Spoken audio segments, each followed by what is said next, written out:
maganda yung early game. Oo, at ito na nga, makikita na rin natin ang lineup at ang mga stats na pwede nating basahin. For you, Athena, ano bang sa tingin mo yung pwedeng maging lamang naman ng TNC Pro Team against Twisted Minds? Kung early game ang meron ng Twisted, ano ba ang meron ng TNC? For TNC na nakikita ko talaga malaking advantage yung Valentina pick nila on the mid lane. It really blends well. Lalo na nga nung nagiging trend kung saan si Lancy, sobrang ganda ng support na nabigay niya rin for the roam na si Yawi. It's all about the communication as well later on. At ayun na nga, nandito na po tayo sa Land of Dawn. Once again, it's the game, the first game of TNC Pro Team versus Twisted Minds, ang pinakaunang serye natin sa 2 series na mapapanood this Sunday night. At mukhang agaran na nga pumapasok si Yawi sa loob ng jungle ng Twisted Minds. Again, early game ang tinitignan natin dito. If you're Twisted Minds, makakalamang kaya sila with this Julian Matilda. Pero may late game din kasi sila, no? May Sicilian pa. Oh, para nag-invest sila doon. Pero may pampatay din kasi with Cosen's Hero.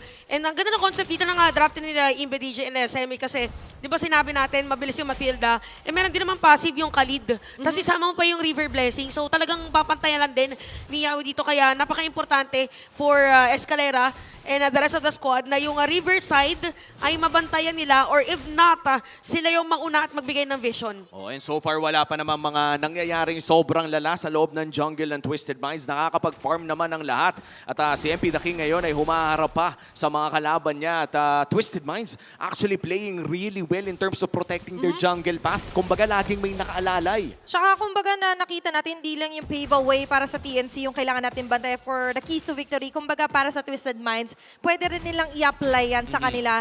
Especially yung mga way na kanilang pwedeng daanan. Pwedeng may mga nakatanim, pwedeng mga may nakaabang. At ngayon yung abang din dito sa may bandang jungle ay more on a waiting game for James and MP The King din. Oh, mukhang alam din ni James. By the way, rocking that MPL skin on that Edith. Ang isa sa mga bagong MPL skin. At sisimula na nga dito ng TNC Pro Team ang pinakaunang pagong ng laro. MP The King, agarang dumugo. Grabe naman yung pong box out dito ni Yawi. Although yung flicker ay na-exhaust na agad. But imagine yung laban, nandito yung paghuhuli, nandito ng alin din pagdadabog nila Lancy. Pero siya pa nga unang matatanggal. First round going to Jace. This is the ultimate fighter. We're talking about 2 men down for the side of TNC Pro Team. Pero yung pagong ay buhay pa rin naman. May kasama pang angas, may kasama pang recall. At MP The King will secure the turtle. Habang si Yawi naman ngayon ay pinatras.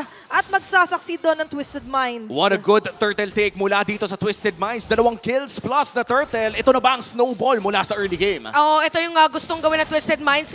And for them, we have to comment yung nangyari doon na Dark Wave from James. Sa 3 yung tinamaan niya, 2 against sa TNC. Kaya nagkaroon ng time yung kanyang mga teammates na mag-deal ng damage. Sumakto din yung Bats Feast dito ni Haji C. So pwede lang siyang tumayo doon. Di ba parang meron din balik buhay kasi because of the emblem them na kanyang pinili para dito sa kanyang Sicilian. Oo, tsaka sa bawat talon ng kanyang ultimate ay talagang may bumabalik na buhay. Especially kapag mababa ang kanyang HP. So that was such a great play coming in from James. 1-0-1 already at meron nang 600 lamang na lamang ang Twisted Minds against TNC Pro Team as we enter the 3-minute mark. 1 minuto pa naman bago lumabas ang ating pangalawang pagong. Mukhang nakakapag-double lane na dito si Cozen at medyo naiiwanan na. Ay, 2v2! James and Zaida. Nandito na nga lang din ang kanilang tapata. Mga dati magkakasama, dati magkakateam. Pero ngayon ay babawasan ng isa. Zaida in a hefty position. Medyo naka-corner out. Ito na nga lang din ang paglipat si Lancy. Nandun ang paggaya.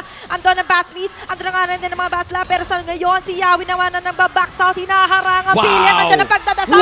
Hindi siya madadali doon. At ang Twisted Minds ay wala muna mapipitas sa sitwasyon na yon. Hindi na nakikita yung live bar pero nabuhay pa rin siya. Oo, grabe yung doon nyo. Grabe yung escape ni MP The King during that team fight. Kabisado niya yung Julian. Sabi kasi kanina, sabi natin, di ba magaling sa kanyang mga solo-solo. Wait lang. Diba? Andyan yung mga solo-solo. Ito, 1v1 sa gold lane! May piso pang buhay na matitira dito kay Cosen. Yawi and outplayed. Andito na nga natin ang pagtatagpo Yawi will get that kill. MB the King follow up. Andun ang that's everything. Susunod dito, nandiyan na Circling Eagle pero hindi naman i-connecta nila Escalera. Ayan na, nalatag na. Nalatag na ang unang pahina. Meron na Okay. sigurong pang BP number 1. Ang tanong, may BP number 2 pa ba? Sisimulan na yung turtle dito. TNC na naman ang hahawak in Twisted Minds. Mukhang mapopok sila dito ni Kozen. Papasok si Escalera. Dinala si James! Nandun naman sa pinakagilid, nakaabang si Lancy. Merong ginayang Circling Eagle, pinaliligiran dito sila James. Kaso nga lang yung damage ay too much. At nandun na nga lang din ang continuous damage na deliver dito ng mga pana ni Outplayed. Magsisiatrasan ng TNC Pro Wow, Team. anybody's ball game pa rin to, Palo. Chantel. 4 na daan lamang yung lamang ng Twisted Minds. Oo, sobrang palo ng mga kalahok para dito sa ating game. And we have to take note for TNC, sila nakakuha ng turtle at the time, pero Twisted Minds nanalo sila dito pagdating sa teamfight. Yung combo ni Escalera and James, Circling Eagle, diretso Dark Wave, tapos merong mananock up, sabay pasok para dito kay MP the King. Ngayon naman TNC, ang inaabangan natin is yung combo naman na bigla ang pasok kay Lord JM, tapos yung Raging Sandstorm. But so far, talagang palag kung palag. Oo, at mukhang papasukin na rin nila dito ang gold lane ng TNC Pro Team, giving Outplayed some space. At that's 1 turret down already. At mukhang si James naman ang sumasagot sa mga recall ng TNC Pro Team. Yawi protecting the river for the side of TNC Pro Team, pero nandyan na rin ang 4 ng Twisted Minds. What a big rotation coming in from Twisted. At mukhang si Zaida ay mangpopok pa ng bahagya. Still, wala pa magsisimula na laban at 1 minuto pa bago magsimula ang ating third and last turtle of the game. Mukhang kalma muna para sa parehas na kupunan. Sobrang laking bagay nung let him out and play kasi hindi lang nag-apply to kay Outplayed but also for the rest of the team. Kaya mas nakikita natin ngayon na nagte-take charge din sila Escalera and James. Oo, tsaka tama yung binanggit mo dito na napansin natin na bibigyan ng space si Outplayed kasi sobrang konti lang nung kalamangan ni Kozen in terms of gold. And yung Irithel kasi at tsaka yung even Granger, magkaiba talaga sila nung item na unang i-build. So for Outplayed, meron na siyang as close. Nakita natin kanina. Tapos ngayon naman for Kozen, meron ng Hunter Strike. So for Twisted Minds dito, as long as they keep up with the pacing, edi maganda for them. Ito yung sasalubong na nga lang din yung facing. Ini-eliminate dito sa side ng TNC Pro Team. Tuloy-tuloy pa rin dito ang advantage ng Twisted Mind. Trying to twist the game. Lancy trying to run Salubungan! away. Nandito Ayan na na. din Sandwich Play. Nandito ang backup. Nandito ang Respo. Kaso sila pa yata yung mapupuruhan dito.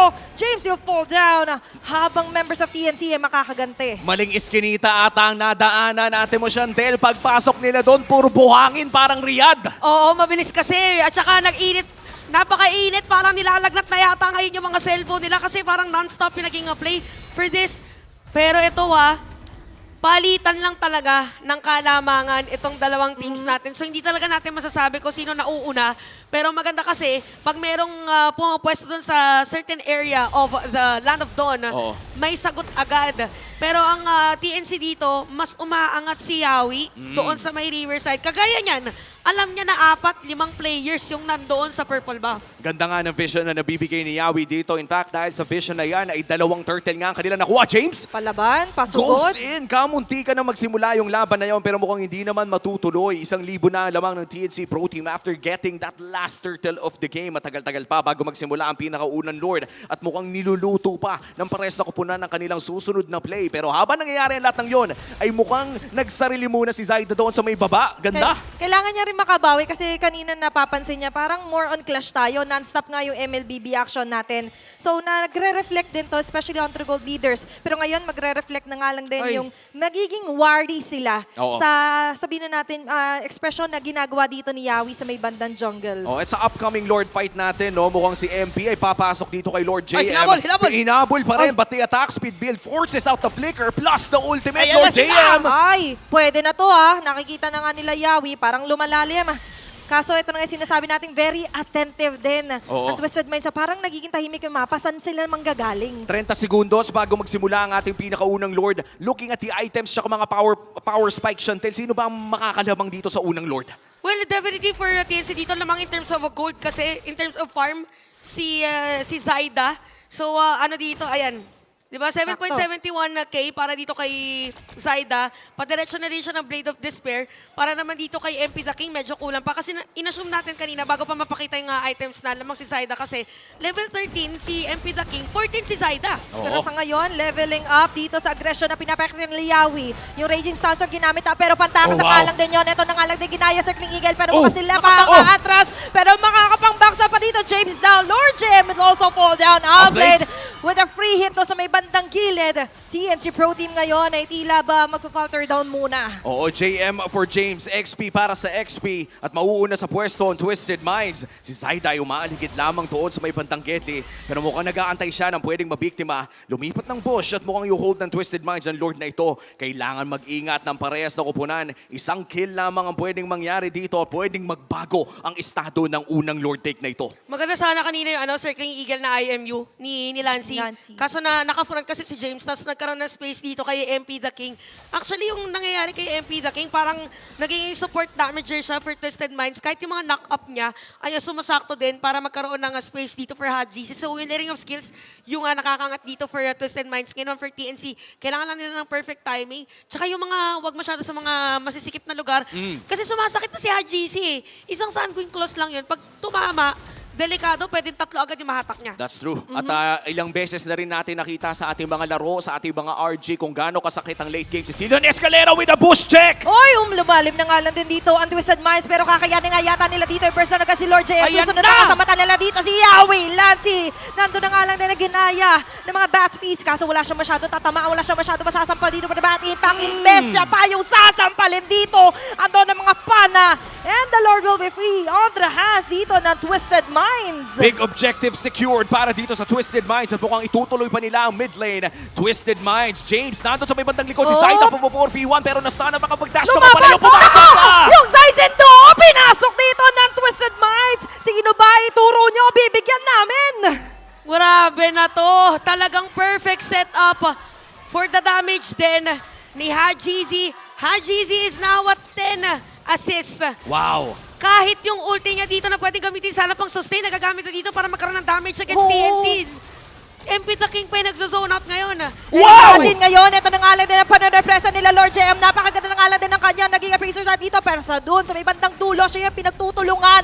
Tuloy-tuloy yung damage na nabibigay dito. James! GG, grabe naman yung body pack and then enhance everything. For Twisted Mind, must enhance ngayon yung aggression nila. Wow, grabe yung play na ginawa doon ni Lord JM. The Flicker, Earth Shatter. Tumama sa 3 pero hindi pa rin yun naging sapat para tapatan yung sustain na nanggaling naman sa Twisted Oh, Minds. tsaka take note binanggit mo dito may sustain, hindi pa nga nagamit ni James yung vengeance niya. Oo. So kapag mas tumagal pa yung teamfight na makikita natin sa instant replay, maganda yung setup, yes. Kaso nakataka si Haji, nakapag-flicker out pa, tapos humarap. So yung sinabi natin positioning for Twisted Minds dito is very on point na yung knock-up din ni MP The King ay sumasakto para magbigay ng counterplay against TNC. Dikit na dikit ang ating laro. Tumatalon lamang ang gold lead. 2,000 sa kabila, 1,000 sa kabila. At papasok na tayo sa 12-minute mark. At mukhang during this time ay kailangan na natin tignan gano'n na nga ba kasakit si Haji. Yes, wala pang kills. 0-0-11 si KDA Machine. In fact, kapag sinulat mo naman yung KDA niyan ay 11 pa rin yan. Mapa-kills man o mapa-assist. At sigurado, ito yung bumabakat na talaga. Oo. But then again, Kozen bumabakat na rin. Tama yung binanggit dito ni Omi na bumabakat yung kay Hajizi kasi meron na siyang wishing lantern. So dalawa agad dito yung masasaktan for TNC with this Khalid and even Edith. Pero for TNC naman, nakikita na natin nga yung damage for Kozen. Kailangan lang talaga na kayanin mag-withstand ng TNC for longer team fights. Kasi initiation is there, kaya naman nila. Pero pag nagsama-sama kasi yung skills ng Twisted Minds, doon sila nahihirapan. Oo, at ayan na. Luminous Lord ang iniintay ng Twisted Minds. 30 seconds pa bago lumabas. Ang purple buff ay iniintay din ng TNC Pro Team at mukhang sapat naman ang kanilang kapangyarihan para protektahan ang kanilang buff. At pag nagsimula ang laban na to ay mukhang kumpleto din ang mga battle spell ng parehas na kuponan. So, Athena, sigurado, bakbakan talaga for that last Luminous Tsaka Lord. sobrang ganda lagi nung range na nasasakop dito nila Haji and beautifully made lagi yung mga knock-ups nga as we mentioned doon kay MP The King. And kung sa pagsakop lang din naman, ang agap dito na nakikita natin yung magiging window ng TNC Pro Team na nakita nila nandun yung opportunity na mag-Magic Sentry just to ensure na mahawakan agad nila dito yung RBM. Oo, at mukhang hindi pa nga napupush ng TNC Pro Team ang mid lane at agaran pa rin itong hawakan ng Twisted Minds. TNC Pro Team ang magsisimula ng Lord pero lilipat ang aggro dito kay MP The King. Yawi nandoon sa may backline at mukhang meron na siyang magandang access kay Outplayed. Pero ang tanong, sino nga ba magtutuloy ng Lord na to? Ipagre-reset ba nila o sasayawin? Great vision mula kay Kozen. Pwedeng Critical sayawin, mass para sa Lord. At dito na nga lang din ang go signal. Medyo naipit na si Yawi sa pinakagilid pero si Zaida pa rin nakakasecure ng Lord. Habang dito pinagtutulungan, nandun yung pagdadasal, pero mapapatay pa rin naman siya dito. Sapat yung damage ng Twisted Minds. Great take on that Lord para dito sa TNC, but for Twisted Minds, again, parang ganun yung nagiging meta ngayon sa MPL Season 15, no? Okay na naman ko, Lord, basta mananalo ka pagdating sa teamfight. So again, it's all about the range din. Lahat kasi nung mga bato din dito ng Twisted Minds sa mga damagers nila is more on the range. Pero TNC, sasabayan nila ngayon yung Lord, pwede silang gumawa ng counterplay. Pwede nilang ipitin agad dito, katulad ng pang-iipit nila doon kay Zyda, hindi na nga lang din nakaharap pa. At nakita natin yung advantage na sinabi natin. Ibigay mo man yung Lord, as long as capable naman dito yung Twisted Minds na maklear agad yun, okay lang. Sobrang lapit naman ng laro na to, men. Naka-Lord yung isa pero hindi nagamit dahil nagsiscale din si Haji Z. Wala pang 1,000 yung lamang ng Twisted Minds at for TNC Pro Team, parang kahit sino talaga, kung sino lang yung manalo doon 291. sa team fight, parang yun na lang yung mananalo. Oh, ang taas ng saksi, GZ, 295. Tapos meron kang 3 core items. Parang goods na to. Kung gusto niya mag-defensive item later on, pwede na pwede siya mag-immortality kung siya man yung tatargetin. Pero again, yung problem dito for TNC, nakita natin kanina yung damage taken, napakataas para dito kay Lord JM and even kay Yawi. Pero hindi na masyadong nako-convert sa kills. That is because of the hero ni Escalera. Grabe yung sustain nila.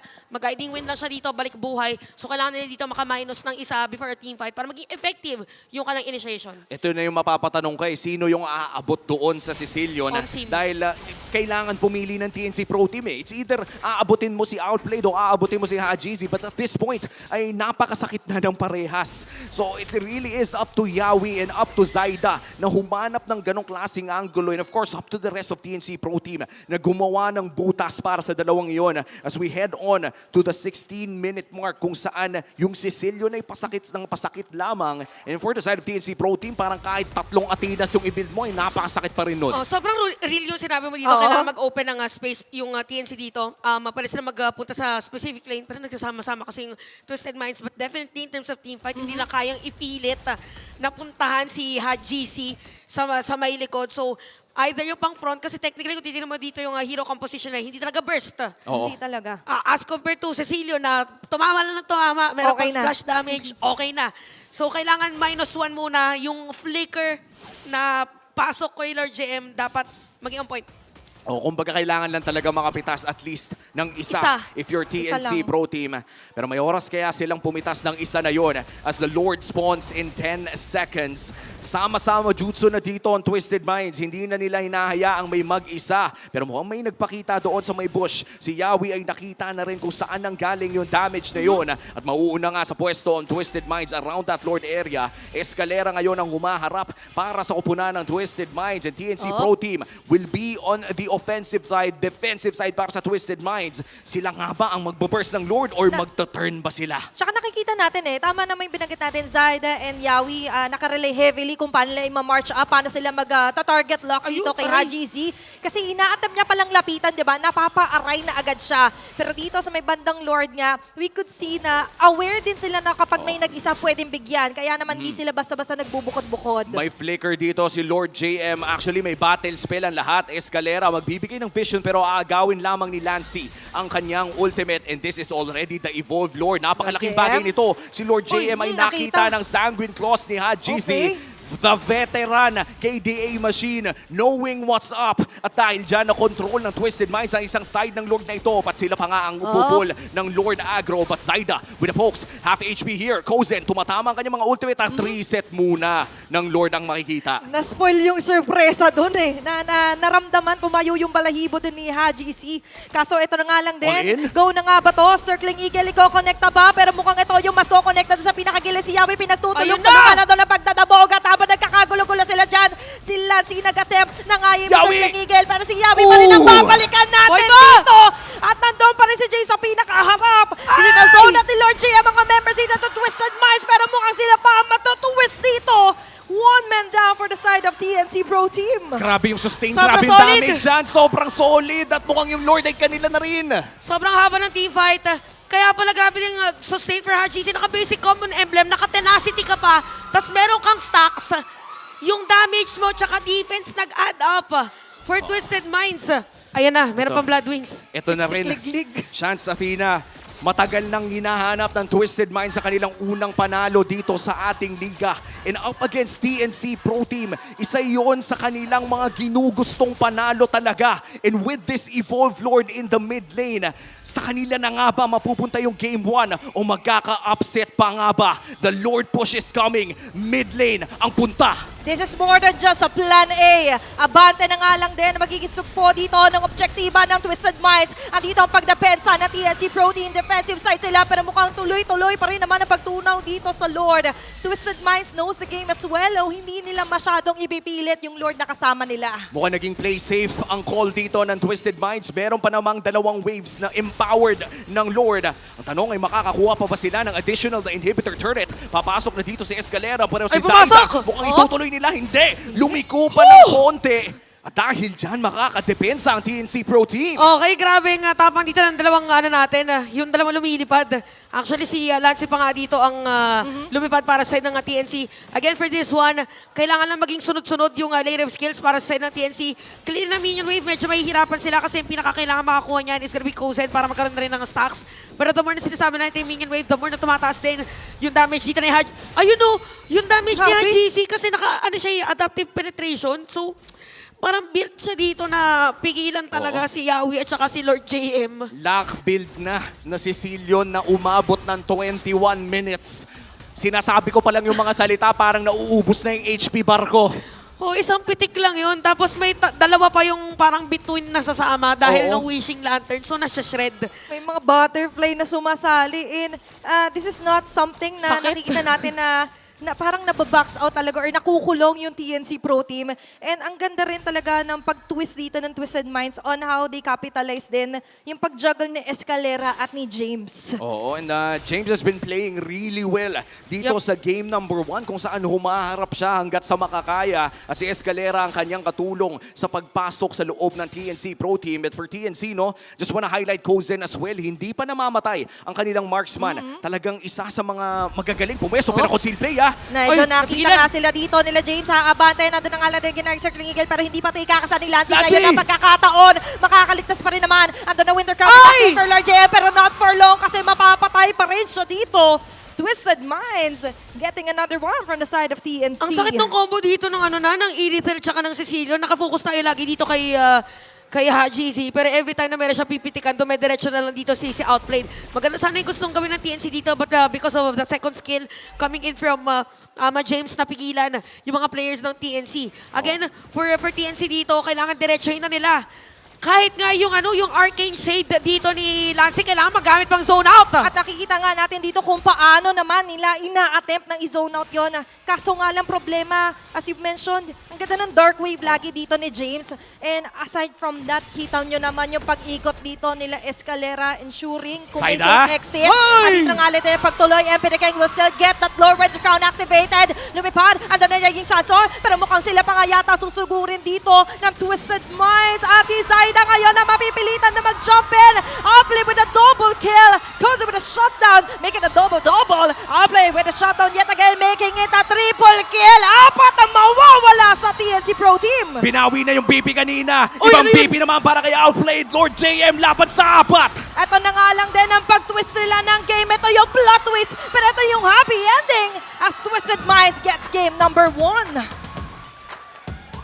Unang panalo sa liga. Twisted Minds Philippines welcomes TNC Pro Team in this first series of the day. Hindi ko na alam mararamdaman ko everyday. Parang mababaliw yata ako. Sinasabi natin kanina, kailangan na ng answer doon na sa question kung paano sasagutin or kung paano magkakaroon ng pagbabago for Twisted Minds. Ang ganda ng build-up ng mga hero.